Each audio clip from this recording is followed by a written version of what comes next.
Brock sa MPL napapadalas na magamit? Alamin kung bakit. Ito ay dahil nauuso na ngayon ng mga crowd control na heroes at alam naman natin na bukod kay Diggy ay pangalawa ang hero na ito sa mga mabisa na pang-counter sa mga heroes na may pangmalakasan na CC.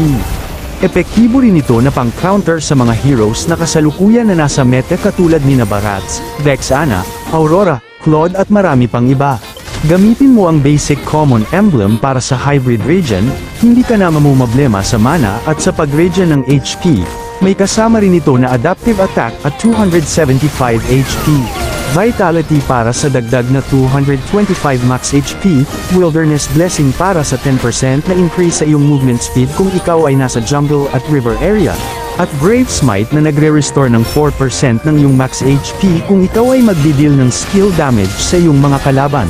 Samahan mo ng mga items na ito upang ma-maximize ang kunat factor mo. Karamihan sa mga viewers ko ay di pa naka-follow sa page ko. Sana ay may time ka para pindutin ang follow button para lagi kang updated sa mga tutorial videos na tiyak makaka-improve ng gameplay mo. At sa tingin ko'y hanggang dito na lang muna. Sana'y may natutunan ka, mag-focus parati sa game dahil lahat ay pwedeng manalo sa late game. Hanggang sa muli.